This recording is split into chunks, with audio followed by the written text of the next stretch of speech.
ये जो वस्तुएं हैं सब जो है ये परिणाम के एकत्व होने के कारण से वस्तुएं सब ये एक एक हैं। ये सारा संसार परिणामी है और परिणामी होने के कारण से अब इसमें ये परिणाम दिखा रहे हैं।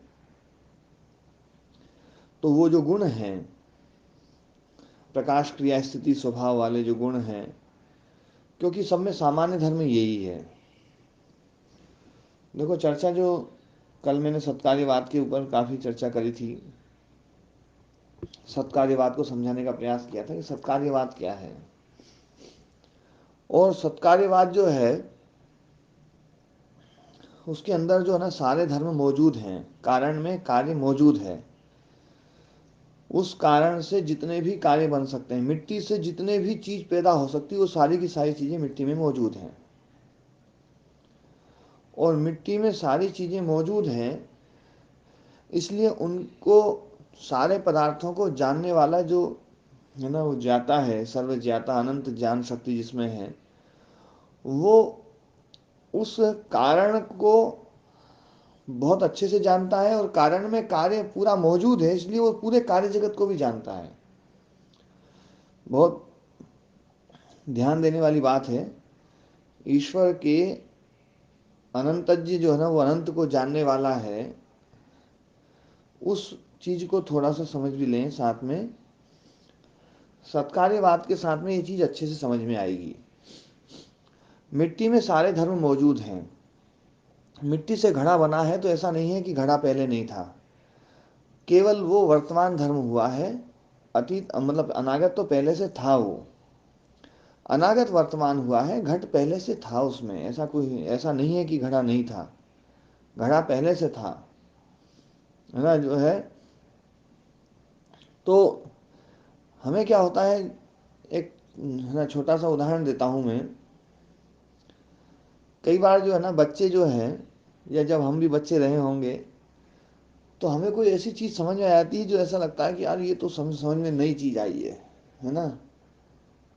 जैसे कोई चीज अपन ने खाई, नई चीज खाई, नई चीज खाई और नई चीज खा करके अपन अपने पिताजी को बताते थे, बोले जी ये तो बिल्कुल एकदम, ये तो बहुत ठंडी है और ये तो मीठी है।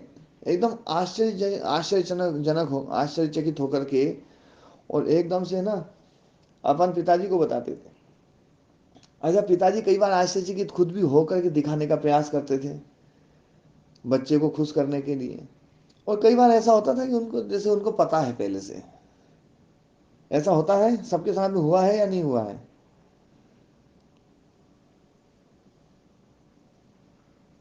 जी स्वामी जी, हुआ है, बिल्कुल हुआ है है। ना। मतलब ये एक व्यावहारिक घटना होती है कि किसी को पहले से पता है और अपन जो है ना उसको एकदम से दिखाते हैं यार ये चीज़ तो एकदम बिल्कुल नई चीज़ आई है, तो हमारे लिए बिल्कुल नहीं है। लेकिन पिताजी को पहले से सब चीज़ पता है। कई बार ऐसा भी होता है कि पिताजी जो है मतलब जैसे हम उधर जा रहे हैं, किधर कोई रास्ते पे जा रहे हैं और एकदम से कोई वहाँ पर कोई ऐसी चीज़ है जो है ना अपने को नहीं पता है, और पिताजी को वो पता है, या और कोई जो मार्गदर्शक है उसको पता है, तो अपन एकदम से आश्चर्यचकित होते हैं, लेकिन उनको कोई आश्चर्य नहीं होता है, उनको पहले से पता है वो चीज़। तो ठीक ऐसे ही ये जो संसार है, इस संसार में जो कारण है उस कारण में कार्य मौजूद है, कारण में कार्य मौजूद है। ये हमारा सत्कार्यवाद सिद्धांत है। हर चीज मौजूद है, मिट्टी में सब चीज मौजूद है। मिट्टी से घड़ा बनाया बच्चे ने, तो बच्चा जो है ना घड़ा देख करके बहुत एकदम ऐसा आश्चर्यचकित हो रहा है कि मैंने कोई नया बना दिया है। और जिसको पहले से पता है भैया मिट्टी में तो घड़ा है ही, उसमें तो क्या आश्चर्य होगा। मतलब मिट्टी से घड़ा बना दिया बच्चे ने, कुम्हार का बच्चा है और उसने बच्चे ने घड़ा बना दिया, तो जो है उस घड़े को देख करके आश्चर्य ना विस्मित नहीं होता है कुम्हार, क्योंकि कुम्हार को ये पता है कि मिट्टी में घड़ा है, मिट्टी में घड़ा है, मिट्टी में ईंट है, मिट्टी में वो है। आश्चर्यचकित तो तब हो सकता है कुम्हार, जब कुम्हार को ये नहीं पता है कि भैया मिट्टी में जो है ना, मिट्टी से जो है पानी बन सकता है, तेल बन सकता है, घी बन सकता है। बच्चे ने मिट्टी ली और एकदम से थोड़ी देर में उसको घी बना दिया, तो कुम्हार आश्चर्यचकित होगा, होगा या नहीं होगा जी? होगा जी। लेकिन मिट्टी से घड़ा बना दिया तो कुम्हार को कोई आश्चर्य नहीं होगा। अच्छा, वो बच्चे को बहलाने के लिए आश्चर्यचकित हो सकता है, लेकिन कोई अपने जैसा समझदार आदमी जाए और बोले भैया यार देखो मैं मिट्टी से एक नई चीज बनाऊंगा, देखो बिल्कुल बढ़िया चीज बनाऊंगा, और मिट्टी से अपन ने घड़ा बना दिया, तो कुम्हार कहेगा बोले इससे अच्छा मैं बना सकता हूँ, तो मैं रोज ही बनाता हूँ, इस मिट्टी में घड़ा है, इसमें कोई बहुत बड़ी बात नहीं बने करी आपने। बिल्कुल ऐसा कैसे ही होगा?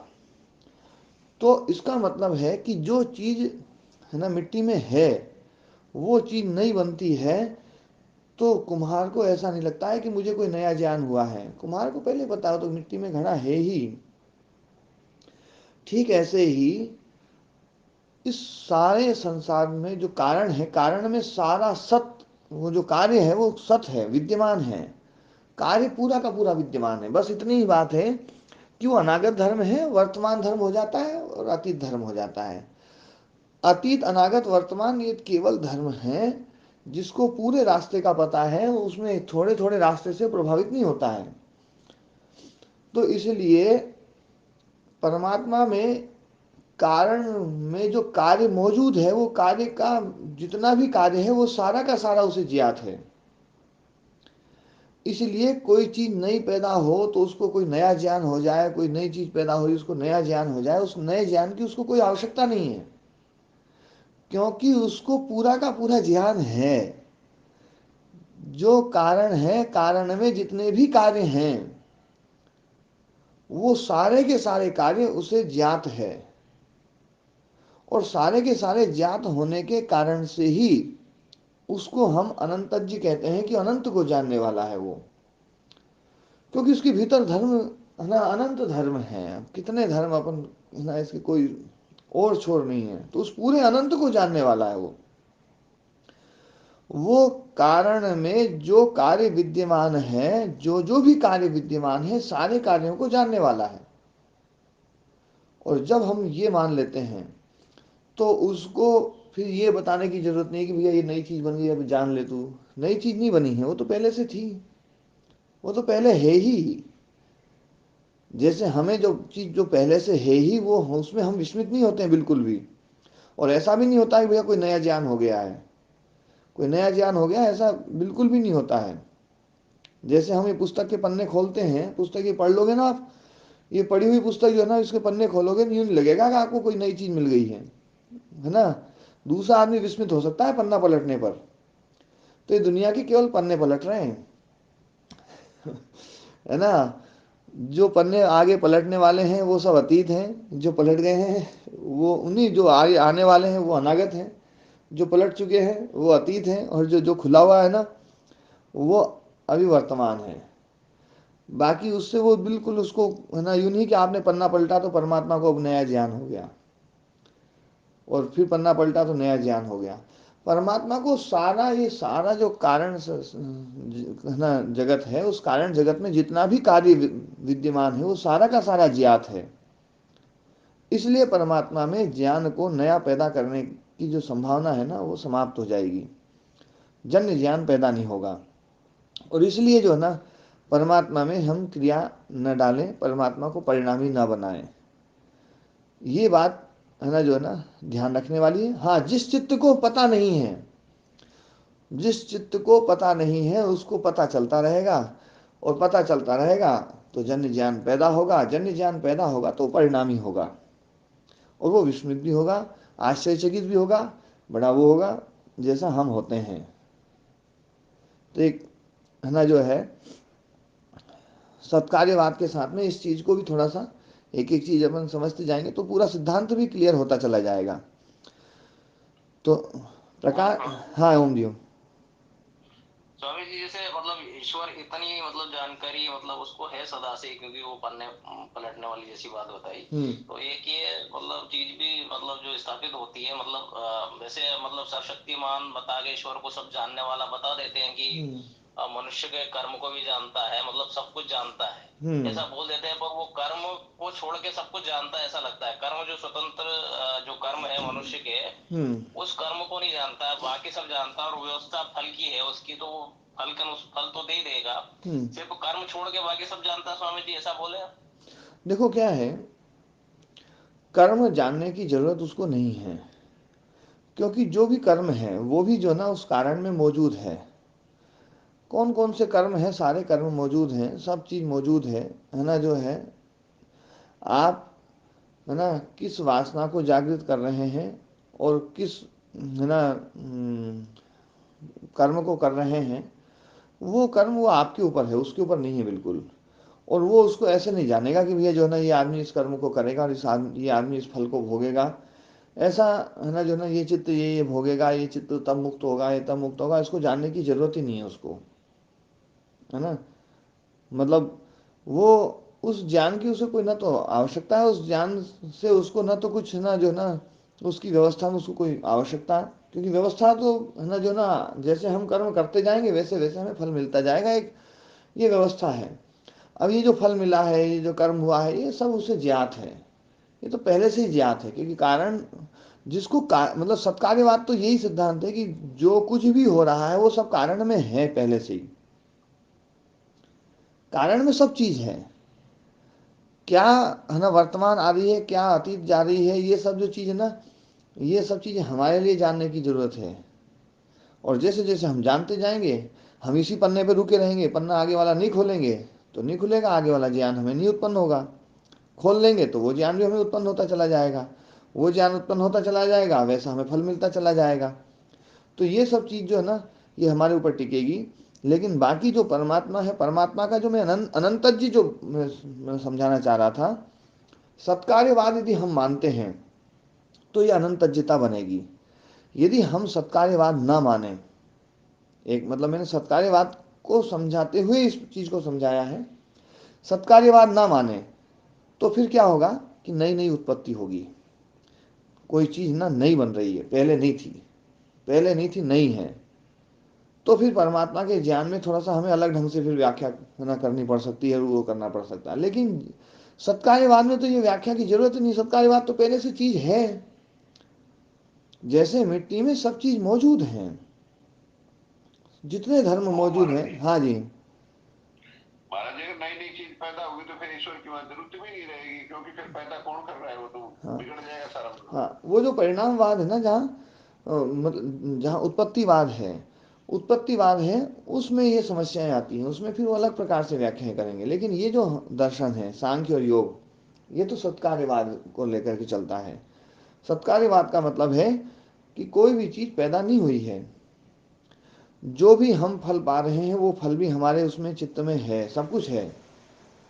हमने किस हमारा जो कर्म है, हमारा कर्म जो है उस फल को केवल वर्तमानीकरण करता है, जो अनागत था उसको वर्तमानीकरण कर दिया हमारे कर्म ने।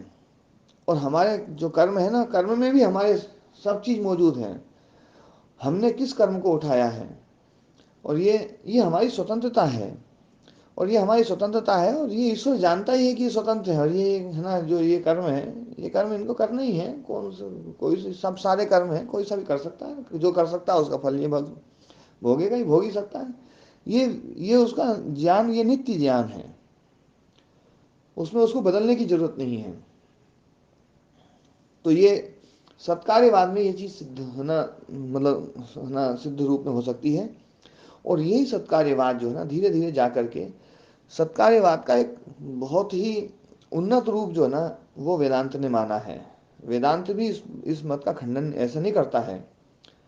यदि सत्कार्यवाद का खंडन करता होता तो वेदांत जो है ना वो बौद्ध बन जाता, और वेदांत बौद्ध बन जाता तो बौद्ध जो है ना वो है ना बौद्धों के साथ में तो उसके उनके शास्त्रार्थ हुए हैं, सबसे तगड़े शास्त्रार्थ हैं। हाँ, वो प्रसिद्ध मल जो मानता है वो सांख्य को मानता है, क्योंकि सांख्य वाला जो मत है ना वो इतनी जल्दी से निरस्त नहीं हो सकता है। सांख्य का मत बहुत व्यावहारिक है, और वेदांत का जो व्यावहारिक दृष्टिकोण है वो बिल्कुल सांख्य के अनुसार है, सांख्य की प्रक्रिया पर ही आधारित है। हाँ जी, ओम जी। गुरु जी, ऐसा लगता है कि सांख्य में और वेदांत में एक मुख्य भिन्नता यही है कि सांख्य जो है वो प्रकृति को स्वतंत्र सत्ता मानते हैं, जबकि वो उसको ब्रह्म की ही माया मानते हैं। हाँ, मतलब जो है ना सत्य जो है ना, सत्य की व्याख्या बस थोड़ी सी अलग अलग होती है। सत्य के स्वरूप के ऊपर तो बात एक ही है कि सत्य होता क्या है। बोले सत्य वो होता है जिसका अभाव नहीं होता है। सत वो होता है जो पहले से हो और सदा तक रहे, वो सत है। ये व्याख्या तो दोनों एक जैसी करते हैं। जी महाराज। है ना। और जो आपने बताया कि बौद्धों का जो जो मत है शून्यवाद, उसका बिल्कुल खंडन करते हैं, सबसे अधिक खंडन उसी का करते हैं हाँ, वेदांत। वेदांती उसी का खंडन करते हैं। इसका मतलब वेदांती ऐसा नहीं कि वेदांती शून्य बिल्कुल शून्य बता दिया है, जगत मिथ्या है, जगत बिल्कुल शून्य है, ऐसा नहीं है। यदि ऐसा होता तो फिर तो वो बौद्धों का खंडन करते ही नहीं, उसको बौद्धों को अपने साथ मिलाते, बोले यार तुम और हम तो एक ही बात करते हैं, तो हमारे साथ मिल जाओ, इन सांख्यों को लपेटते हैं अपन। है ना। तो इसलिए जो वेदांत दर्शन के ऊपर जो दृष्टिकोण हमारे समाज में स्थापित किया गया मुख्य रूप से कुछ लोगों ने, और वो मुख्य रूप से जो लोग हैं ना, वो हमारे ही इर्द गिर्द वाले लोग हैं, हमारी संप्रदाय वाले लोग हैं। उन्होंने वेदांत को इस रूप में, हमारे समाज में खड़े पड़े बखेड़ो, हाँ साफ बात है तो कि वेदांत जो ना, ये तो जो है ये जगत को मिथ्या बताने वाला है, जगत को ऐसा बताने वाला है। ऐसा नहीं है बिल्कुल भी। वेदांत जो है ना, जगत की सत्ता को भी बहुत अच्छे से स्वीकार करता है। उसका व्यवहारिक दृष्टिकोण जो है ना, व्यवहारिक मत जो है वो बहुत ही अद्भुत है। हाँ, तो अब अपन इस सूत्र को पढ़ते हैं। प्रकाश क्रिया स्थितिशीलानां गुणानां ग्रहणात्मकानां करण भावेन एकः परिणामः। प्रकाश क्रिया स्थितिशील जो गुण हैं उनमें ग्रहण शक्ति है और उनमें ग्राह्य शक्ति है। कल इस पर अपन ने चर्चा भी करी थी, ग्रहण शक्ति और ग्राह्य शक्ति। तो ग्रहण शक्ति का जो परिणाम है वो इंद्रियां हैं, और ग्राह्य शक्ति है, उस ग्राह्य शक्ति का जो परिणाम है वो ये विषय हैं। तो एक परिणाम बताया श्रोत्रम इंद्रियम, तो श्रोत्रम इंद्रियम तो ऐसे ही सारे के सारे जो है ग्रहणात्मका नाम करण भावी ने एक परिणाम त्वक इंद्रियम, है ना। तो चक्षु इंद्रियम, श्रोत्रम इंद्रियम, ये सब जो है ना एक एक इंद्रियों का ऐसे ही है ना, चारों इंद्रियों के और वाक्य बन सकते हैं। तो प्रकाश क्रिया स्थितिशील जो गुण हैं जिनमें ग्रहणात्मक स्वरूप वाले, उनका करण भावेन करणत्वेन, करण रूप से एक परिणाम हुआ है, वो श्रोत्र इंद्रिय है। और ग्राह्यात्मका नाम शब्द भावेन एक परिणाम शब्दों विषय। और ग्राह्यात्मक जो है वो शब्द भाव से जो शब्द भावेन एक परिणाम, शब्द भावेन मतलब ना शब्द रूपेण, क्योंकि वो ग्राह्यात्मक है ना, ग्राह्यात्मक स्वरूप वाले हैं। कौन? प्रकाश क्रिया स्थितिशील जो गुण हैं, वो गुण ग्राह्यात्मक भी हैं। ग्रहणात्मक है तो ग्रहणात्मक रूप में उनका जो परिणाम हुआ वो हुआ। ग्राह्यात्मक रूप से जो उसका परिणाम होगा तो वो परिणाम होगा शब्द। अब देखो एक बात है, बड़े मजे की बात बताता हूँ। सांख्य और योग, सांख्य और वेदांत में जो ना एक बड़ा मतभेद जो ना लोग मानते हैं, और कितना गजब की बात है। सांख्य ये कहता हूँ, योग है ना, सांख्य ये कहता है कि ये मिट्टी जो है, उस मिट्टी में घट भी है, उसमें ईंट भी है, उसमें सब सारे धर्म जो ना मिट्टी से जो भी बन सकते हैं, मिट्टी से जो भी कार्य बन सकता है, मतलब जिन कार्यों का कारण मिट्टी है, उस मिट्टी में सारे के सारे कार्य मौजूद हैं। ये बात तो बिल्कुल स्पष्ट समझ में आ गई। हाँ। अब वेदांत क्या कहता है? वेदांत ये कहता है कि ये जो कार्य है ना, ये सारे के सारे मिट्टी ही है ना। वाचारंभणम है ना, विकार मात्र है बस, ये केवल वाणी का विकार है। हाँ हाँ, वाचारंभणम नामधेयम विकार मात्रम, जो है ना कि ये जो उसको घड़ा बोल रहे हैं, ये केवल है ना वाणी के द्वारा इसका नाम दे दिया तुमने। ये वाणी के शब्द के द्वारा उसको एक नाम दे दिया है, घड़ा है तो मिट्टी बोले, है ना। तो वो जो है ना, वो कारण को और ज्यादा स्थापित करते हैं। ये सांख्य योग वाले जो ना कारण में ही कार्य को मानते हैं, लेकिन जब कार्य रूप आ गया है तो कार्य रूप को उस रूप में देखते हैं, भैया ये कार्य रूप उससे अलग है, ये उससे अलग है, ये उससे अलग है। वेदांती कहते हैं कि अब अलग क्या है, जब कारण में सब हैं, तो ये जो है ना, ये सब जो कार्य है ना, ये कार्य भी कारण ही है वास्तव में। तो केवल उसको एक वाणी का विकार मात्र दे करके उसको परिणाम बना दिया, विकार मात्र है ये है ना जो है वास्तव में मूलतः तो वो मिट्टी ही है, घड़ा क्या है, एक नामकरण कर दिया उसका, घड़ा है तो मिट्टी बोले। तो वो जो है ना, वो केवल मूल तत्व को दिखलाते हैं, वो कारण पे ही जाते हैं वो।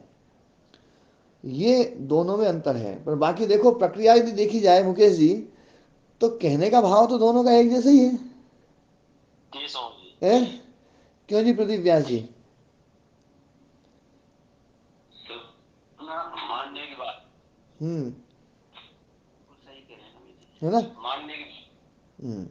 तो मतलब कारण को ही देखा जाए, और कारण में कार्य मौजूद है, और कारण को है ना जो है ना ईश्वर पूर्ण रूप से जानता है। हम नहीं जानते हैं उस कारण में क्या क्या कार्य मौजूद हैं, वो हम नहीं जानते हैं, पर ईश्वर जानता है सब, मतलब यथार्थ रूप से वो जानता, पूर्ण रूप से जानता है। ऐसा कोई कारण उसमें, मतलब उस कारण में ऐसा एक भी कार्य नहीं है जिसको ईश्वर नहीं जानता है।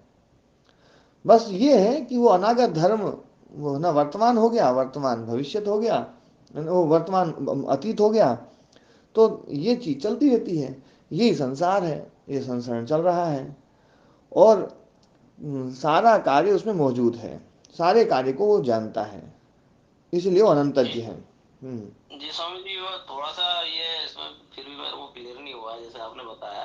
बाकी सब जानता है, पर मनुष्य के स्वतंत्र कर्म कैसे जानता है वो? हाँ यदि वो जानता तो फिर तो देखो, मतलब वही तो है जो जो मतलब पौराणिक यही तो बोलते हैं कि वही सब कुछ करा रहा है, वही सब कुछ कर रहा है, हाँ मतलब ये वही सब सिद्धांत गलत है। यदि वो जी सब कुछ करा रहा है ना, सब कुछ यदि वो करा रहा है तो उसमें कर्तृत्व ही आ जाएगा। सब कुछ करा रहा है फिर तो कर्तृत्व आ जाएगा। बोलने में स्वामी जी मतलब वो करा रहा है, मतलब कि मतलब सब उसकी इच्छा से हो रहा है, मतलब जो शब्दावली में अपन बोलने में तो ये बोलते हैं। बाकी यूं सैद्धांतिक रूप में तो कर्मों की स्वतंत्रता दी है, तो फिर वो तो छोड़ रखा, जानता भले ही होगा वो, और ये स्वतंत्रता जो है कहाँ फिर थोड़ी सी फिट हो रही है मतलब स्वतंत्रता ये। जो है ना, देखो क्या है, हम स्वतंत्र हैं, चलो मैं स्वतंत्र हूँ कर्म करने में, है ना, कर्म करने में स्वतंत्र हूँ, तो जो मैंने कर्म किया है वो कर्म क्या चित्त में मौजूद है, या चित्त में मौजूद नहीं था और मैंने एक नए कर्म की उत्पत्ति करी है, क्या मानते हैं आप? तो स्वामी जी सिद्धांत रूप में तो फिर यही है कि वो मौजूद था, उसी से उठ के अपन करके आए। है ना, बाकी हमने किसको व्यवहार उठाया रूप में है? तो दिखता है कि वो नया है, कुछ नया किया है हमने। है ना, व्यवहार रूप में आपको नया दिखता है, पर आपने वास्तव में जो कर्म किया है ना, वो कर्म, सारे कर्म, सारी स्थिति, सारा ज्ञान, प्रकाश, क्रिया, स्थिति, सब कुछ सब में मतलब ये इसमें है ना, इस चित्त में, कारण में पूरा का पूरा कार्य मौजूद है।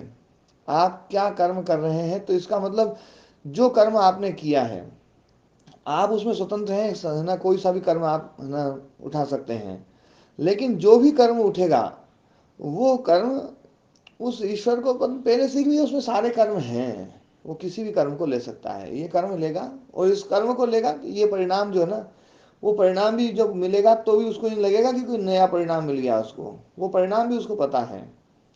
मतलब वो जो है ना, जो हम उसको कहते हैं ना कि वो त्रिकालज्य है और वो सब कुछ है ना, उस त्रिकालज्य की व्याख्या सत्कार्यवाद के बिना संभव नहीं है।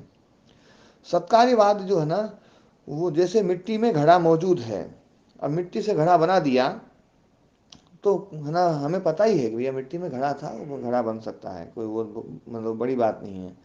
मिट्टी से ईंट बना दी तो हमें पता है कि भैया ईंट बन गई। मिट्टी से मूर्ति बन गई तो ये ना, हमें पता है मिट्टी में मूर्ति है, वो धर्म मौजूद है, कोई नया धर्म नहीं बना है, कोई नया धर्म नहीं बना है। लेकिन हाँ, जो बनाया है, जो जिसने बनाया है, तो जो धर्म मतलब बनाया है, मतलब जिस धर्म को अभिव्यक्त किया है, तो उस धर्म के कारण से उसको जो सुख दुख मिलना है वो मिलेगा, वो भी उसे मिलेगा। उसमें व्यवस्थापक को कुछ नहीं करने की जरूरत है, उसमें क्रिया और डालने की महाराज जी जरूरत नहीं है जी। ऐसा इसको समझ सकते हैं महाराज जी के एक एक छोटा सा रूपक बढ़ाते हैं कि एक तीन खिड़कियां हैं, एक अतीत है, एक वर्तमान है, एक अनागत है। हम्म और तीन खिड़कियों में से दो खिड़कियां तो हमेशा बंद रहती हैं और तीसरी खिड़की खुली रहती है हम्म वर्तमान वाली। हम्म और जो अंदर जितने भी कारण का कारण और कार्य जो उसके अंदर खिड़कियों के जो पीछे की तरफ है, उनमें से जो जो जो कार्य है वो है तो सारे कार्य मतलब सदा वर्तमान है, मतलब ये सदा उपस्थित है, परंतु वर्तमान की खिड़की के सामने जो आता जाता है उसको हम देखते जाते हैं, उसको हम समझते जाते हैं, उसको हम उत्पन्न होना मान लेते हैं एक प्रकार से। और ईश्वर जो है, परमात्मा जो है, उसको अंदर का जो है सारा कुछ मालूम है, हमको तो केवल बाहर का जो वर्तमान की खिड़की पे आता है वही दिखाई देता है, और परमात्मा को वो सारे अंदर ही कारणकारी है, सदा ही उनकी उसके मतलब ज्ञान में रहते हैं, ऐसा मान सकते हैं मतलब। हाँ, ये मतलब इस प्रकार से व्याख्या करो, पर मैं ये जो कहना चाह रहा हूँ कि कारण में जो कुछ भी है वो सब ईश्वर को पता है, बस इतनी बात है, क्योंकि कारण में सब चीज़ है। अब हमारी जो है ना, ये जो साधना है, जो हम जो भी है ना, जिस ज्ञान को अर्जन करते हैं, उस ज्ञान को फिर कितना हम उठा करके रखते हैं, उसको आलम्बन बनाते हैं, क्योंकि ये सारी हमारी स्वतंत्रता है, और ये जो स्वतंत्रता है ये भी हमारे कारण में ही मौजूद है। और ये जो स्वतंत्रता है, उस स्वतंत्रता के कारण से हम जो है ना कर्म करते हैं, उस कर्म के आधार पर उस कर्म को हम वर्तमानीकरण करते हैं, और वर्तमानीकरण करके उसका फल भी भोगते हैं। उस फल को जो ना, वो जो फल, क्योंकि वो वर्तमानीकरण हमने किया है, तो वो कर्म जो है वो फल तक लेकर के जाएगा। कर्म और फल जो ना अलग अलग चीज़ नहीं है, मैंने जो पहले भी इस बात को एक बार बोला था कि वास्तव में कर्म जो है ना और फल, वो एक हम अलग अलग बांटने के लिए, समझाने के लिए अलग कर रहे हैं कि भैया यहाँ तक तो कर्म है और यहाँ तक ये फल है। वास्तव में वो पूरी प्रोसेस है, पूरी की पूरी प्रोसेस है, यहाँ से लेकर के अंतिम तक। तो आपने एक धर्म को अभिव्यक्त किया है, उसमें आप पूर्ण रूप से स्वतंत्र हैं। आप कौन से धर्म को अभिव्यक्त कर सकते हैं? आप जिस धर्म को अभिव्यक्त कर सकते हैं वो है ना जो है वर्तमानीकरण करते हैं, तो वो है ना उसका फल आपको है ना मिलेगा।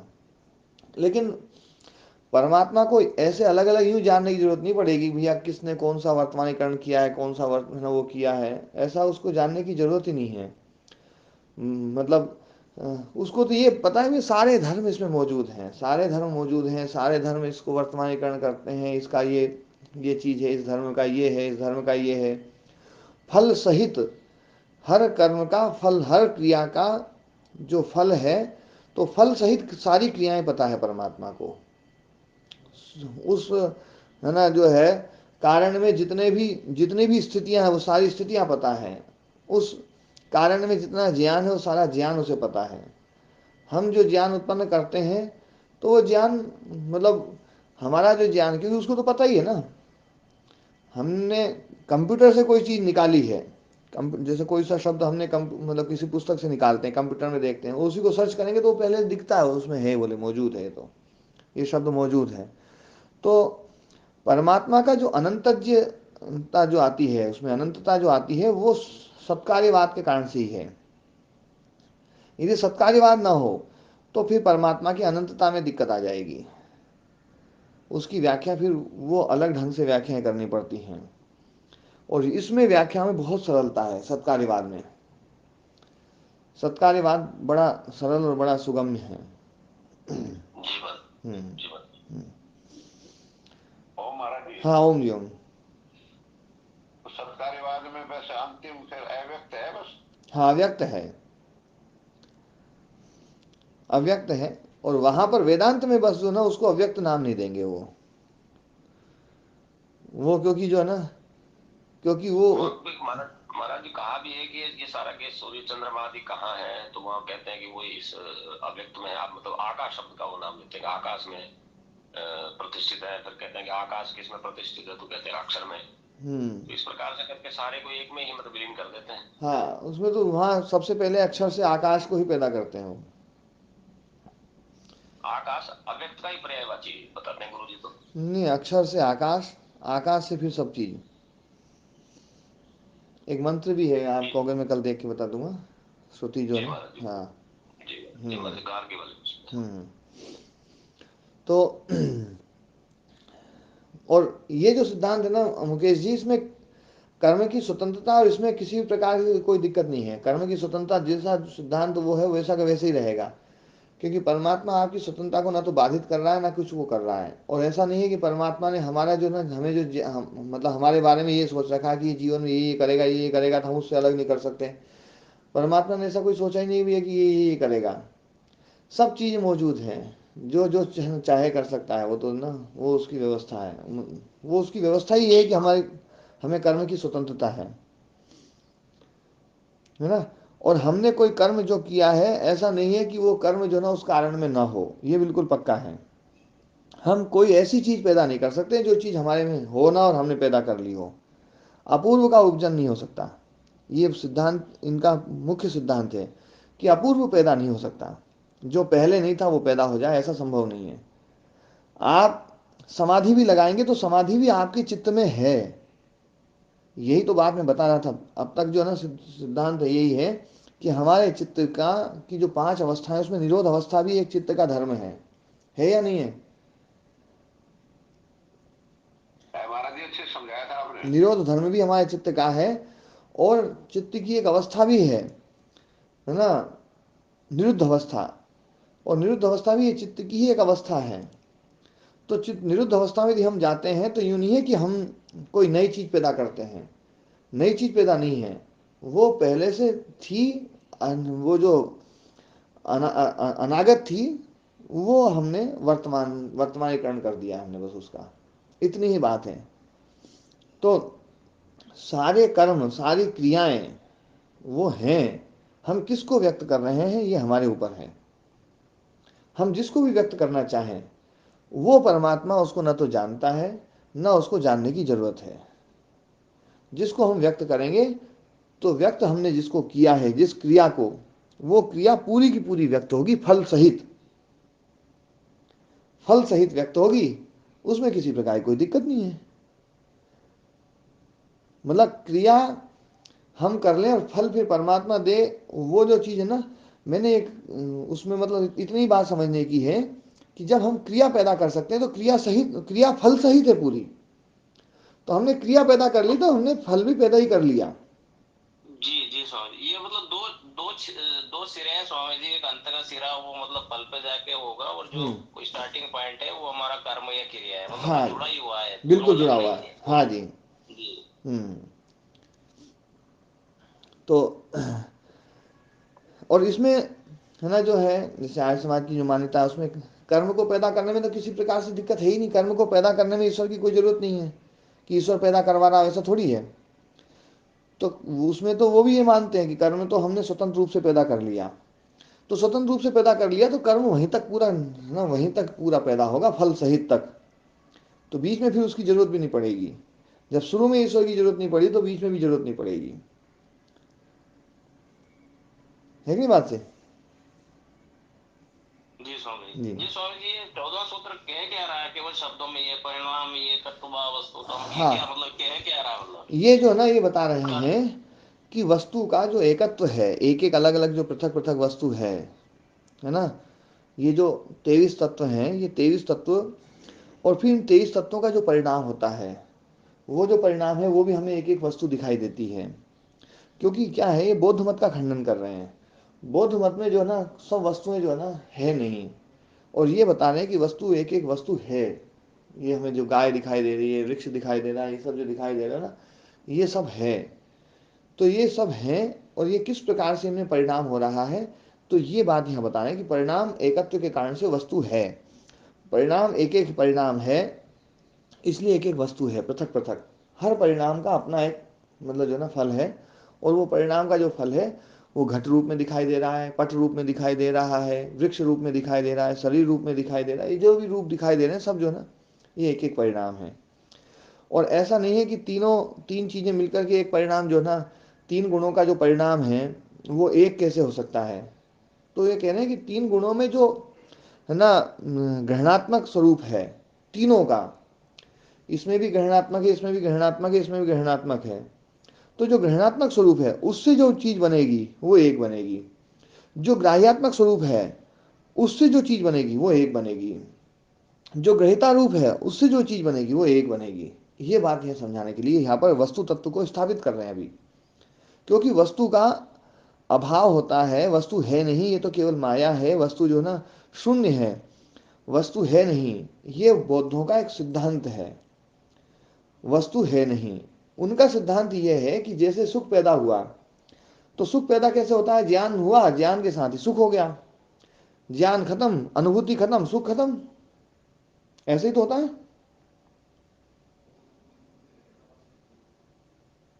कोई जी नहीं बोला जी। जी जी स्वामी जी। हाँ, है ना, मतलब सुख, जैसे सुख है ना हमारे भीतर ज्ञान के साथ पैदा होता है, अनुभूति के साथ पैदा होता है, अनुभूति खत्म और सुख खत्म, बस ऐसे ही ये संसार है। जब तक आपको ज्ञान हो रहा है संसार का तब तक ये संसार है, और ज्ञान खत्म तो संसार खत्म। संसार वास्तव में है नहीं। ये शून्यवाद जो है ना, उस शून्यवाद का खंडन करने के लिए कह रहे हैं कि नहीं, ये परिणाम के कारण से ये वस्तुएं बनी हैं, और एक एक वस्तु है, ज्ञान के कारण से नहीं बनी है ये, कि आपका ज्ञान हुआ तो वस्तु बन गई और ज्ञान खत्म तो वस्तु खत्म। ऐसा नहीं है कि दीपक जला तो घड़ा बन गया और दीपक बुझा तो घड़ा भी खत्म, ऐसा नहीं है। बोले ज्ञान जो है वस्तु को पैदा नहीं करता है, ज्ञान जो वस्तु जो पैदा हुई है वो परिणाम के कारण से हुई है, और वो परिणाम भी तीन चीजों का जो है, तीन गुण जो है, उन तीन गुणों का परिणाम। क्योंकि जो साधारण धर्म होता है, साधारण धर्म मूल कारण होता है। ये भी कल मैंने है ना बताया था, इसको मैं फिर से समझाता हूँ। घट है ना, या ईंट है, या दीवार है, या मूर्ति है, या मिट्टी से बनी हुई कोई भी चीज है, इन सब में एक साधारण धर्म है या नहीं है? महाराज जी। और वो साधारण धर्म ये है कि सब में मिट्टीता है, मृदुता है, मिट्टीपन सब में है। तो जो मिट्टीपन है ना, जो साधारण धर्म है, तो इसका मतलब है उस साधारण धर्म से ही ये विशेष पैदा हुआ है। विशेष जो है ना वो साधारण धर्म में रहता है, और साधारण उसका मूल कारण बनता है।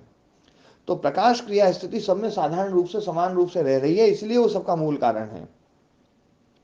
तो प्रकाश क्रिया स्थिति जो उसी में ग्रहणात्मक शक्ति है, उसी में ग्राह्यात्मक शक्ति है। तो ग्रहणात्मक शक्ति से जो एक परिणाम हुआ है वो श्रोत्र इंद्रिय है। इसी प्रकार से प्रकाश क्रिया स्थितिशील जो गुण है उसमें जो ग्राह्यात्मक शक्ति है, उसी में उन ग्राह्यात्मक शक्तियों का शब्द रूप से जो एक परिणाम हुआ है वो शब्द विषय है। और वो शब्द विषय नहीं, सारे के सारे गंध, रस, रूप, है ना, स्पर्श, ये सारे के सारे विषय उस रूप में, उस ग्राह्यात्मक शक्ति से पैदा होते हैं। अभी एक एक इंद्रिय को यहाँ पर बताया है, बाकी चारों की व्याख्या अपन अपने अपने अपने हिसाब से अपन करेंगे। एक एक को इन्होंने बताया। अब ये बता रहे हैं, शब्दादि नाम वृत्ति समान जातिया नाम एक परिणाम पृथ्वी परमाणु तन्मात्रा अवयव, है ना। तो अब ये जो शब्दादि हैं, शब्द, रस, रूप, शब्द, स्पर्श, रस, रूप, रस, गंध जो है ना, इनका मूर्ति समान जातिया नाम, इनमें भी सभी में कुछ मूर्ति समान जाति वाले हैं, कुछ है ना उष्ण समान जाति, उष्णता समान जाति वाले हैं, कुछ स्नेह समान जाति वाले हैं, कुछ जो है ना प्रणामित्व समान जाति वाले हैं, कुछ सर्वतोगतित्व समान जाति वाले हैं। तो जो जो समान जाति वाले हैं उनका एक परिणाम होगा, वो परिणाम होगा पृथ्वी परमाणु। और वो पृथ्वी परमाणु होगा वो तन्मात्र अवयव, तन्मात्र अवयव रूप में है, जिसमें तन्मात्र है अवयव जिसका, ऐसा वो पृथ्वी परमाणु, तन्मात्र उसके भीतर है। और उस परमाणु, उन परमाणुओं का एक परिणाम होगा, वो परमाणु होगा पृथ्वी, गौ, वृक्ष, पर्वत आदि जो है ना, ये जो है उस पृथ्वी परमाणु का देखो एक परिणाम पृथ्वी भी है ना दयाराम जी। हाँ जी, पृथ्वी परमाणु अलग और ये जो पृथ्वी है ये अलग, है ना। तो उन उन परमाणुओं का एक परिणाम जो है ये पृथ्वी है, गाय है, वृक्ष है, पर्वत है, ये सब जो है ना। गुरुजी परमाणु किसको कह रहे हैं, ये बात ही समझ में नहीं आ रही है परमाणु से मतलब किसको इंगित कर रहे हैं? हाँ, परमाणु जो पृथ्वी परमाणु, अपन जो पंच महाभूत जो ना जिसको मानते हैं, जो पंच महाभूत हैं, उन पंच महाभूतों में तन्मात्रा अवयव रूप में रहती है, तन्मात्रा उसके भीतर है। और ऐसा वो जो पृथ्वी परमाणु है, परमाणु अवयव है, और ये जो जो है परमाणु तो अवयव है जी। परमाणु अवयवी है, तन्मात्राएं उसके अवयव हैं।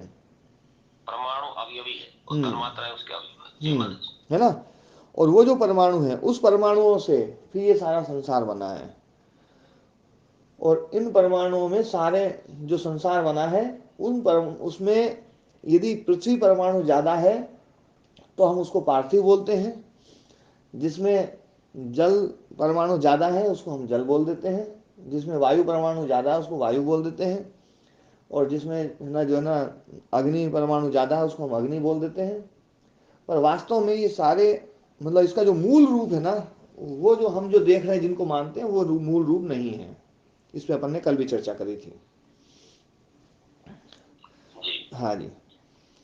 अर्थात महाराज जी जो जो न्याय वैशेषिक वाला जो परमाणु है वो मतलब अवयवी है। हाँ वो अवयवी है इस दृष्टि से। हाँ जी। जी महाराज। फिर ये महाराज जी जब पंच तन्मात्राएं को ये श्रेणी थोड़ा ऊपर इससे आगे चले तो ये परमाणु तो फिर सभी एक जैसे होने चाहिए। हाँ वो इनमें भिन्नता क्यों आती है भूतों में? वो भिन्नता जो आ रही है ना, वो यही तो बता रहे हैं कि उनमें ग्रहणात्मक शक्ति भी है। कारण में सारी चीजें हैं, तो कारण में जो ग्रहणात्मक शक्ति उससे जो है ना ये बना, ग्राह्यात्मक शक्ति उससे ये बना, फिर उस ग्राह्यात्मक शक्ति में भी जो है ना ये इनमें जो तन्मात्राएं हैं रूप रस गंध आदि सब सब हैं, तो रूप वाला जो है ना जिसको ले लिया उससे वो बना, रस वाले से ले लिया तो वो ये बना। तो सब में सब चीज मौजूद है, मतलब कारण में सब चीज मौजूद है, लेकिन कारण में सब चीज मौजूद होते हुए भी उसके उस रूप को लेकर के ये परिणाम हुआ, उसके उस रूप को लेकर के ये परिणाम हुआ है। महाराज जी उनकी मात्रा कौन से की मात्रा अधिक है, कार्य मतलब ग्रहणात्मक की अधिक है या ग्राह्यात्मक की अधिक है, ये मतलब किस आधार पर मतलब निश्चित किया जाएगा? ये तो है ना ये सापेक्ष है, ये धर्म धर्म अधर्म जो है ना, धर्म अधर्म की अपेक्षा से ये सब चीज होती है। जी जी। है ना, धर्म अधर्म की अपेक्षा जो है ना उससे सब चीज होती है, सापेक्ष है। परिणाम अपन ने पहले भी बताया था, परिणाम सापेक्ष है, अपेक्षा रखता है। तो चित्त ही करता हुआ जी हर चीज। हाँ हर चीज चित्त में जी चित्त ही करता है, मतलब उसका कारण यानी कर्ता के रूप में फिर चित्त को समझना पड़ेगा जी जी जी। ओम महाराज जी। हाँ ओम जी ओम। आप कुछ ऐसा कहना चाहते हैं कि जैसे पृथ्वी है इसका भी कोई ऐसा चित्त है जिससे पृथ्वी बढ़ती है, ऐसा कुछ कहना भी चाह रहे थे क्या आप? नहीं मैं ये अभी तो ये प्रसंग नहीं है, ये अच्छा तो मैं पहले कह चुका था, लेकिन अभी ये प्रसंग नहीं है। अभी तो ये प्रसंग है केवल कि जो परिणाम हो रहा है वो परिणाम जो है वो किसी की अपेक्षा रखता है, वो अपेक्षा रखता है किसी को सुख देना है किसी को दुख देना है। तो धर्म किया है तो धर्म के कारण से कोई परिणाम होगा, वो परिणाम जो है ना सुखदायी होगा। अधर्म के कारण से जो परिणाम हुआ है, अधर्म की जिसमें अपेक्षा है, ऐसा जो परिणाम है वो दुखदायी होगा। है ना, ज्ञान जिसमें अपेक्षा बनता है वो सुख, है ना। इसी प्रकार से अज्ञान जिसमें अभी वो होता है। तो ये सारी चीजें अब आगे भी आएंगी, पर अपेक्षा सापेक्ष चीज है। अभी तो केवल परिणाम बता रहे हैं कि परिणाम के कारण से देखो एक एक वस्तु ऐसे ऐसे बन रही है, एक एक वस्तु का जो मतलब वो बनती है वो ऐसे परिणाम के कारण से बनती है। हमारा जी तो समझ में आ गया, क्रिया के साथ ही फल लेके तैयार हो जाते हैं हम, तो जो क्रिया करेंगे तो उसका फल हमें समझ लो तैयार हो गया हमारे लिए। हाँ क्रिया के साथ में फल बिल्कुल मौजूद है जी। तो ना शब्दादि नाम मूर्ति समान जातीय नाम, शब्दादि जो है जो मूर्ति समान जातीय हैं उनका एक परिणाम होगा पृथ्वी परमाणु। तन्मात्रा अवयव, तन्मात्रा अवयव रूप में है जिनमें, ऐसा जो है तन्मात्रा है अवयव जिसका, ऐसा वो पृथ्वी परमाणु बनता है। और उन पृथ्वी परमाणुओं का, उन परमाणुओं का एक परिणाम होता है, वो है पृथ्वी गौ वृक्ष पर्वत इत्यादि। भूतांतरेषु अपि स्नेह ओष्ण्य प्रणामित्व अवकाश दानानि उपादाय सामान्यम एक विपाकारंभ समाधेय। तो जैसे हमने बोले कि ना श्रोत्र इंद्रिय बताया और शब्द बताया, तो ऐसे ही सारे भूतों में, भूतांतरेशु भी दूसरे भूतों में भी इसी प्रकार से स्नेह उष्णता प्रणामित्व अवकाश दान इनको लेकर के, मतलब वो ये सारे गुण भी उनमें मौजूद हैं प्रकाश क्रिया स्थिति में। उन सारे गुणों को लेकर के एक एक परिणाम होता जाएगा और वो परिणाम जो ना इस प्रकार से बनता है। अर्थात महाराज जी जैसा इसमें परिणाम बताया है ऐसा ही परिणाम और बाकी शेष 5 भूतों में भी मान लेना हाँ चाहिए। शेष चार भूतों में जी। जी शेष 4। जी अब यहाँ तक इन्होंने एक एक परिणाम बता करके एक वस्तु को सिद्ध कर दिया है ना। अब आगे जो है ना ये पैराग्राफ है ये पूरा का पूरा बौद्ध मत का खंडन करने के लिए है, तो इसको अपन कल उठाएंगे। आज बहन जी का एक प्रश्न ले लेते हैं। जी बहन जी। ओम जी। कल आपने बोला था कि जल जो है वो पवित्र है और जल को पवित्र मंत्र करता है और मंत्र को व्याकरण करता है। तो समझे शुद्ध तो हम समझते हैं कि जिसमें और कोई मिलावट नहीं होती, वो आरओ भी शुद्ध करता है, शुद्ध करने की जल को कई सारी प्रक्रियाएं हमें पता है। पवित्र है क्या जिससे मंत्र जल को पवित्र कर देता है? ये पवित्रता क्या है, कैसा जल पवित्र होता है? देखो जो मंत्र है ना, मंत्र चिकित्सा हमारे यहाँ पर शास्त्रों में रही है जी, है ना। और मंत्र के द्वारा जो है ना चीजें पवित्र होती हैं, इसका मैं एक मोटा एक उदाहरण देता हूँ। जी, सोने को शुद्ध करने के लिए कुछ ध्वनि छोड़ी जाती जी समझी, है ना। आपने बताया था। और वो हाँ जो जी, ध्वनि है ना, वो ध्वनि उस सोने को शुद्ध कर देती है, उसमें गंदगी को निकाल देती जी, है ना। तो ध्वनि का जी, संबंध जो है ना शुद्धता से तो है कि ध्वनि शुद्ध अशुद्ध कर सकती है ना। जी, है कि नहीं बात सही? हाँ जी, हाँ देखो, जी, है ना, जो है ध्वनि की जो तरंगे होती हैं, हाँ जी, वो ध्वनि की तरंगे जिसमें से निकलती हैं, तो उसमें से जी, वो विजातीय को अलग करती हुई जाती है, ऐसा उसमें एक सिद्धांत बनता है। क्योंकि विजातीय चीज जो है ना उसमें बाधक बनती है। जी, मान लीजिए तरंग लोहे में चल रही है, तो लोहे में चल रही है ना, और चांदी में चल रही है, और सोने में चल रही है, और हीरे में चल रही है, और मिट्टी में चल रही है, तो सब में उसकी गति अलग अलग होगी। होगी या नहीं होगी? हाँ जी, क्यों जी? है ना। आपने मदन मोहन जी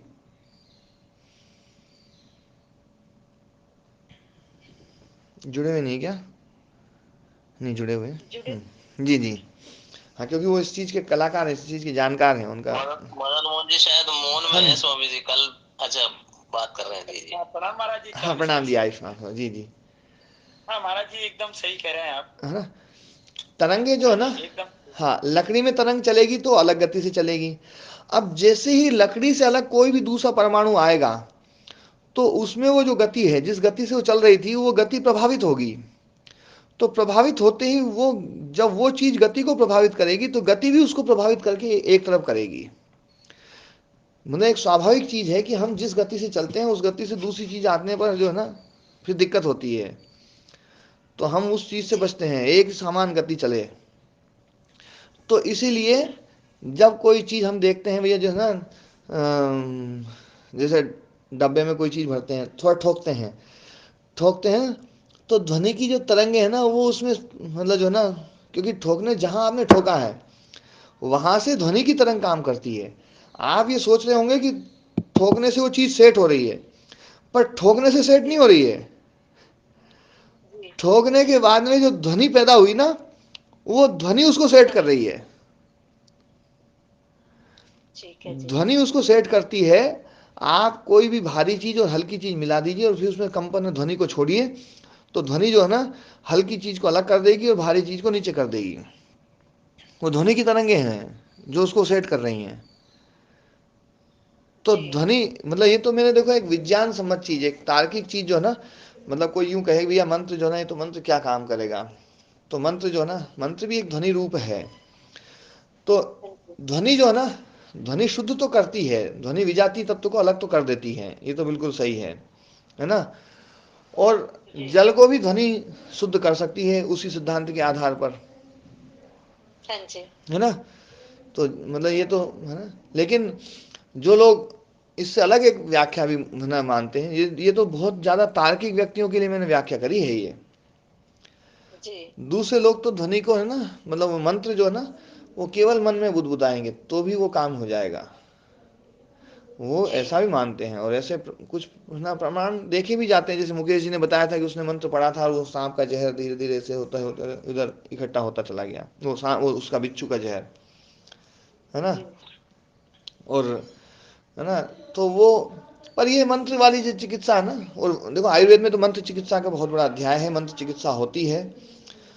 पर अब ये मंत्र चिकित्सा करने वाले लोग जो है ना, वो बहुत कम बचे हैं, विरले बचे हैं। इसलिए कोई यूं कहे भैया कि मंत्र चिकित्सा करके दिखाने वाले लोग दिखाओ तब जाके हम मानेंगे, तो मेरे को भैया अभी ये मनाने में भी कोई ज्यादा रुचि नहीं कि तुम मानो ही। नहीं मानना मत, नहीं मानो, कोई दिक्कत नहीं। मैं तो पवित्रता को ही समझना चाह रही थी। हम आचमन करते हैं ना, तो हम मंत्र करते हैं, तो उस मंत्र के द्वारा हम ज्यादा जल को भी पवित्र कर सकते हैं। या फिर अगर थोड़ा सा वो पानी साफ नहीं है जी, पानी में होती है, तो क्या वो पवित्र हो जाता होगा उन मंत्रों से जो हम हाँ जी, आचमन के मंत्र मंत्र आपका सिद्ध है तो हो सकता है। समझे? सिद्ध से क्या समझे? सिद्ध से मतलब उस मंत्र का पूरा सही प्रकार से प्रयोग करना आ जाए, मंत्र किस प्रकार से प्रयुक्त होता है, मंत्र किस प्रकार से कार्य करता है, और वो आप है ना उस कार्य को कर सकें, ऐसा जो है ना। अब सिद्ध की अलग अलग परिभाषा है, मैं तो देखो दोनों परिभाषाएं देता हूँ। सिद्ध का मतलब है कि जो आप उसको किस प्रकार से है ना वो कार्य करता है, उसकी पूरी उसकी है ना जो ना विधि आप जान जाएं। बाकी लोग जो है ना जो करते हैं, वो सिद्ध का मतलब होता है कि उस मंत्र का उतनी बार पाठ हो, उतनी बार पाठ हो, उतनी बार पाठ हो, तो फिर वो है ना वो सिद्ध हो जाता है मंत्र। तो ये समझे भावना इसमें काम करेगी कि हम पूरी भावना से बोल रहे हैं? क्या भावना काम करेगी इसमें? हाँ, मंत्र के साथ में उस जो मंत्र का जप है ना उसके साथ में भावना काम करेगी। मतलब हाँ। एक बार ही बोले उनको और पूरी भावना बोला है, तो जैसे हमने आचमन करने के लिए जल लिया और एक बार ही मंत्र बोलते हैं हम, भावना से बोलते हैं तो वो काम करेगा। फिर इसका अर्थ तो ये हुआ। जी जी। तो शुद्ध और पवित्र को एक ही माना जाए स्वामी जी? हाँ, शुद्ध और पवित्र एक ही बात है जी। जी धन्यवाद। जी जी। ओम गुरु जी। हाँ जी। ओम। कुछ शब्द है ना इसमें, ग्रहण, ग्राह्य, ग्रहिता, ग्राहकता, गुणात्मक, हाँ ये तो थोड़े स्पष्ट। हाँ, एक एक बताता हूँ मैं ना। ग्रहण मतलब गृह्यते अनयति ग्रहणम, जिसके द्वारा दूसरे को ग्रहण किया जाता है, दूसरे को मतलब जिसके द्वारा जाना जाता है, वो है ग्रहण। मतलब ये हमारी जो इंद्रियां है ना उसमें ग्रहण शक्ति है। ग्रहण शक्ति है मतलब उसके द्वारा ज्ञान को पकड़ा जाता है, ज्ञान को लिया जाता करण हो गए। है ना। तो करण है ज्ञान का साधन, और जिसको जाना जाता है वो होता है ग्राह्य। जिसको जाना जाता है वो होता है ग्राह्य। तो ग्राह्य शक्ति और ग्रहण शक्ति दोनों हो तभी ज्ञान उत्पन्न होगा। केवल अकेली ग्रहण शक्ति हो और ग्राह्य शक्ति ना हो तो ज्ञान उत्पन्न नहीं होगा। घड़े में ग्राह्यता है, घड़ा ग्रहण कराने योग्य है अपने स्वरूप को, और हमारे इंद्रियां ग्रहण करने योग्य हैं। मतलब कैशियर पैसा देने के लिए तैयार है और आप लेने के लिए तैयार हैं तो कार्यवाही हो जाएगी। अब वो देने के लिए तैयार नहीं है, आप लेने के लिए तैयार हो तो पैसा लाना बड़ा मुश्किल हो जाएगा।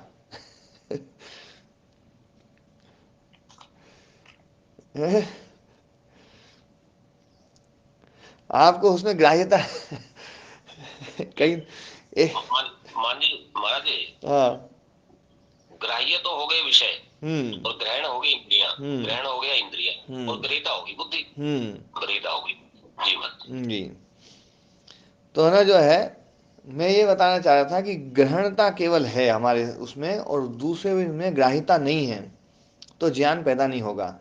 जैसे मैंने बैंक का उदाहरण दिया, बैंक में आप पैसा लेने जाओ, वो देने के लिए तैयार है, आप लेने के लिए तैयार हैं, तो है ना जो है ना काम बन जाएगा। और वो देने के लिए तैयार नहीं है, वो कहेगा आपके खाते में पैसे ही नहीं है, बोले मुझे तो चाहिए, अब वो देने के लिए तैयार नहीं है, तो फिर आपको उसमें ग्राह्यता डालनी पड़ेगी। फिर वो आप बंदूक दिखा करके ग्राह्यता डालो चाहे कैसे है ना, बंदूक दिखा दोगे तो फिर उसमें ग्राह्यता आ जाएगी, फिर वो दे देगा। और कई नहीं देते। ग्राह्यता जब तक नहीं आएगी जब तक तो वो कार्रवाई नहीं बनेगी।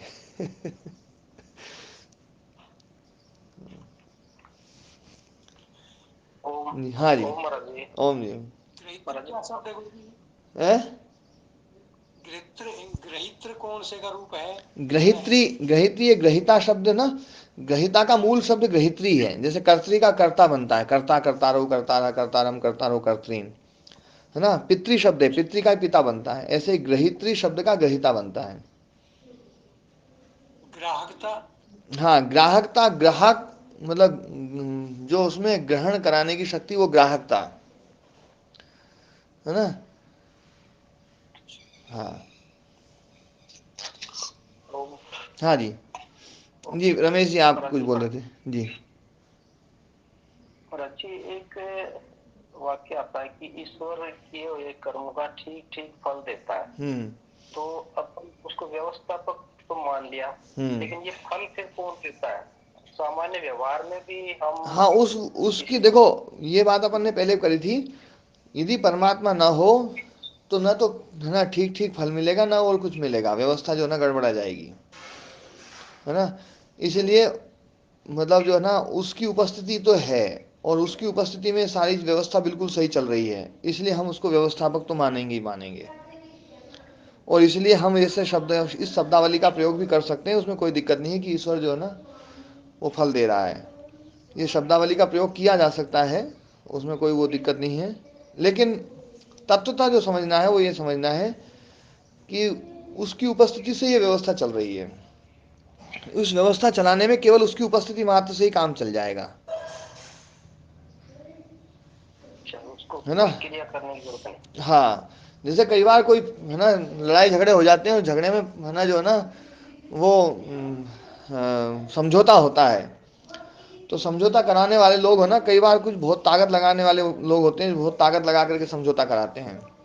और कुछ ऐसे प्रभावशाली लोग होते हैं, बोले भैया मैं तो वहाँ जाऊँगा ना, वहाँ बैठूंगा, उतने में वो समझौता वो सब है ना बढ़िया हो जाएगा, कोई दिक्कत नहीं, मुझे ज़्यादा करने की जरूरत नहीं पड़ेगी, मैं वहाँ जाऊँगा और बैठूंगा, उतने में हो जाएगा काम। ऐसे लोग भी अपन ने देखे नहीं देखे, होते ना, वो जहाँ वहाँ जाके बैठते हैं वो है ना, बोले भैया वो आ गए यार, अब तो चलो चलो है ना जो है ना ठीक है, जो भी हो जाएगा ये कर लो, वो कर लेते हैं उसको कोई जोर लगाना नहीं पड़ता है। तो परमात्मा तो इतना शक्ति संपन्न है कि उसके रहने मात्र से व्यवस्था बिल्कुल एकदम ठीक चलेगी, कहीं कोई दिक्कत नहीं होगी। जी स्वामी जी, हाँ जी। स्वामी जी ये ग्रहण जैसे बताया, जिसके द्वारा जाना जाता है वो इंद्रियां हो गई, ग्राह्य हो गया जिसको जाना जाता है, विषय हो गया स्थूलभूत और सूक्ष्मभूत, ग्रहिता चित्त हो गया, तो इसको क्या शब्द लेते हैं? जिसके जिसको ग्रहिता जो ग्रहण करने वाला है, जो ग्रहण करने वाला है। हाँ ग्रहिता जी, ग्रहिता मतलब जो ग्रहण करने वाला है, और जो है ना ग्रहण किया जाएगा वो है, उसको भी ग्रहण शब्द बोलते हैं, पर वो भाव साधन है ग्रहण, तो उसको ग्रह बोले भले ही ना। मतलब इसको इसमें जो है ना 3-4 शब्द हम लेते हैं, तो उसको ना मैं और दूसरे शब्द से बताता हूं ना। ज्ञान जो ग्रहित हो रहा है, ज्ञाता जो उस ज्ञान को जान रहा है, जे जिसको जाना जा रहा है, और साधन जिसके द्वारा जाना जा रहा है वो है ज्ञान का साधन, ज्ञान साधन इंद्रियां।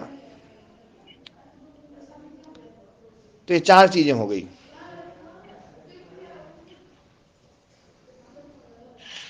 गुरु जी प्रणाम। हाँ प्रणाम जी। हाँ जी पहचान गया। गुरु जी मैं ये पूछ रहा हूँ, ये जैसे 5 तत्व है, हाँ, तो 500 बराबरी जरूरत पड़ती है क्या शरीर के लिए, जीव के लिए? नहीं, ये जो भौतिक शरीर है ना, इस भौतिक शरीर के लिए वो 5 की जरूरत पड़ती है, पर 5 की बराबर बराबर जरूरत नहीं है। वो तो जो जैसा शरीर है वैसा शरीर में अलग अलग होगा, हर शरीर में अलग अलग होता है। और मतलब शरीर में भी जो है ना, मानव शरीर में, हाँ मानव शरीर में भी किसी में जो है ना पृथ्वी मानव तत्व, शरीर में कौन से की जरूरत ज्यादा पड़ती है? मानव शरीर में पृथ्वी तत्व की ज्यादा जरूरत पड़ती है। लेकिन इस पृथ्वी तत्व में ये पार्थिव शरीर होने पर भी कुछ तत्व जो है ना, जैसे कई बार आयुर्वेद वाले कहते हैं ना कि भैया इसका शरीर वायु का शरीर है, तो वायु का शरीर है मतलब ये पार्थिव शरीर में कुछ वायु तत्व जो है ना थोड़े ज्यादा आ गए हैं है ना, वायु के परमाणु ज्यादा हो जाते हैं, किसी में जल परमाणु थोड़े ज्यादा हो जाते हैं, है ना। हाँ, तो ये थोड़े बहुत मतलब ये तो अपने अपने है ना जो है ना धर्म अधर्म, मतलब जो अपना जो कर्म है ना उसके आधार पर ये सब चीज होती है।